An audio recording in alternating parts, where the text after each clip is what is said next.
Aste hontako landara tartean pilpilean dauen gai bat jorratuko dugu, glifosatuan gaixa eta horretarako eta biolurrek 30 urte bete dituela kontuan hartuta, bertako bikidekin lotu dugu hitzordua.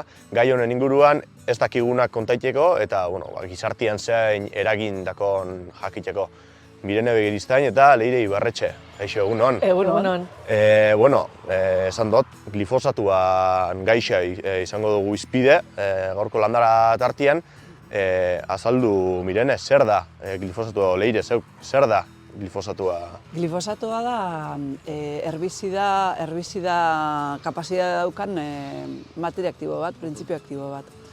Hasi izan ugaltzen industrializazioarekin, 70ko hamarkadan, beste erabilera bat ere izan zituen, eta konturatu ziren herbizida bezala eraginkorra zela, eta hasi ziren erabiltzen. Batez ere Monsanto etxeak erabili izan du, bere patentea Monsantok eduki dau, eta gero ja liberaliza behin da, porque patente horrek edukitzen dabe urte muga bat, eta ontsa ia zabaldu da, eta oin etxe askok egiten daben herbizida bat da.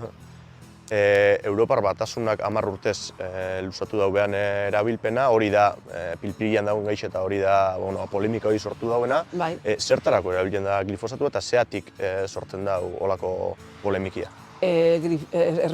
Asko erabiltzen da herbizida moduen eta kultibo askotan nekazaritzan erabiltzen da, baina baita ere erabiltzen da jardineritzan eta landare inbaditzaileak kontrolatzeko eta hainbeste errepidea garbi mantentzeko, hainbeste gauzetan ibiltzen da. Orduan da, ez selektiboa da, landara danei eragiten die, batzuk sentikorragoa dira beste batzuk, eta bedartxarren kontrol lortarako erabiltzen da. Olako polemika sortu badago eta olako txarra baldin bada gizartientzat, zeatik erabiltzen da, Mirene? Leirek esan duen bezala, bada herbizida ez selektibo bat, eta zentzu horretan eragiten du hainbat mailatan. Eta polemika sortzen du, bai ingurumen eta bai osasun kalteak sortzen ditulako, eta evidentzia zientifiko asko daude hori egiaztatzen dutenak. Gaur egun Espainiar fitosanitarien erregistroan 125 produktu baino gehiago eramaten dute glifosatoa, eta gainera bere erabilpena egiten da lainoztatuta, aspersoreekin, bai motxilatan edo traktoretan. Eta zentzu hortan nahiko zabaltzen da, eta kontua da baita ere geratu egiten dela, bere erabilpena hainbat egunetan mantentzen da, bai lurrean, bai uretan, bai lurrazpiko uretan, jardineritzan ere komentatzen zuen bezala Leirek ere erabiltzen da, eta badago neurtuta, akaso estalduretara juten da 25% erabiltzen denaren 25% estalduretara ere iristen dela. Hau da, geratzen dela ingurunean eta polemikoa bihurtzen da hainbat ingurumen kalte sortzen dituelako eta nazioarte mailako hainbat erakundek ere osasun kalteak ere sortzen dituela azpimarratu izan dute. Orduan, kezka horretatik edo egoera horretatik sortzen du polemika.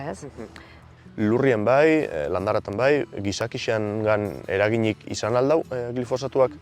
Bai, evidentzia zientifikoek hori adierazten dute, nazioarteko osasun erakundeak eta baita ere minbiziaren nazioarteko agentziak ere hori planteatzen dute, nolabait badago ziurtatuta animaliengan kantzerigenoa dela eta kantzerigenoa izan lehikela gizakiarentzako ere, Prudentzia horrekin adierazten dute, baina hori da esaten dutena, Maila desberdinetan, disruptore endokrinoa izan daitekela esaten dute, metabolismoan eragin desberdinak, gibelaren pustutzea, hainbat gure gorputzetan, hainbat prozesuetan eragina izan dezakela, Eta, zentzu horretan, horrek ere sortzen du eztabaida handi bat, Gehien bat gizakiaren osasunean duen kalteagatik, hori da, igual, akaso gehien kontrolatzen dana, eta Europar Elikadura Agentziak ere begiratzen diona. Baina argi da, ingurumenean izugarrizko kaltea sortzen duela, eta ingurumenean kaltea sortzen baldin badu, guregan ere kaltea sortzen duela, Elikagaietan ere geratzen dalako, uretan geratzen dalako, ezta? Pentsatzen dut orduan, biolurretik zuek nekazaritza edo lanketa ekologiko horrei emungo zatzuela garrantzia, eta herbizida honek erabiltzeari, Noski, ekologikoa leheneztuko zuela. Bai, nekazaritza ekologikoan ezileik herbizidarik erabili.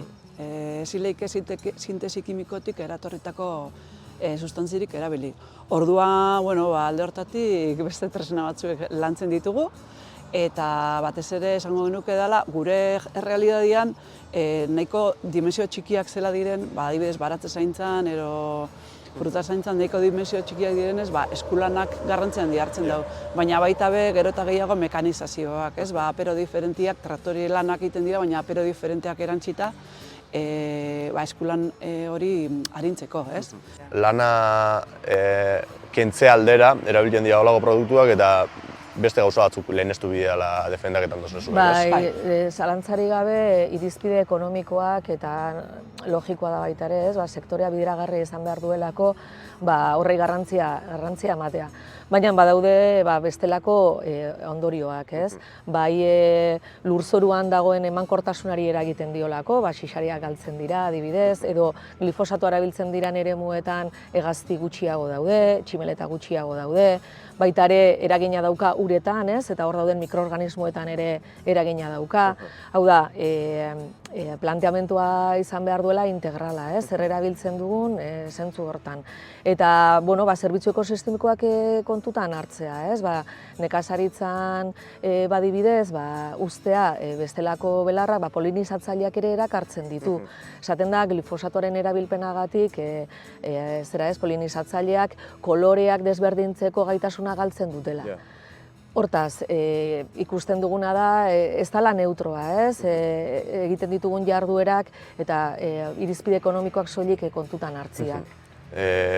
Amaitzeko, zein ja biolurretik, helarazi gura da zuen mesua edo gai honen inguruan? Mezu orokorra edo. Orokorrak, biolurretik nekazaritza ekologikoa lantzen dugu, 30 urte daramatzagu lan hortan sakontzen eta aurreratzen, eta behitu, denborak pixka eta arrazoi emoten ari zaigu, ez? Oin Europatik adibidez, markatu dute 2030erako nekazal azaleren 25% ekologikoan behar duela. Orduan, nahiko urrun gaude momentuz errealitate hortatik, baina lanean dihardugu eta gu horren alde. Gero beste alde batetik baita ere esan, lehen esan dugun bezala ez, igual pixkat lurrarekiko daukagun atxikitasunetik oso asko urrundu garela. Lurra zaindu behar dela, lan egin behar dela eta erraste aldera egiten diren gauzak askotan badaukatela ondorio larriak. Orduan, alde hortatik zuhurtasun printzipioa aplikatzea eskatuko genuke biolurretik, ez da.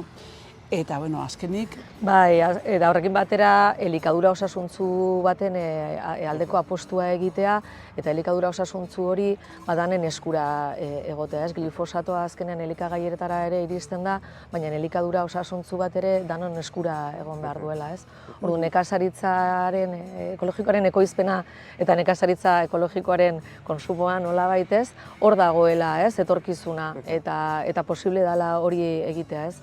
Eta, guk bide horretan egiten dugu apostu. Oso ondo, Bigote, eskerrik asko, azalketiaren apurtxo bat, ez dakigun ondako eta ez dakixin ondako zer dan glifosatu eta zergatik, ez? Izan dan berroagai eta polemika sortu dauen azken aste honetan eta beste barik, mila esker. Eskerrik asko zuei.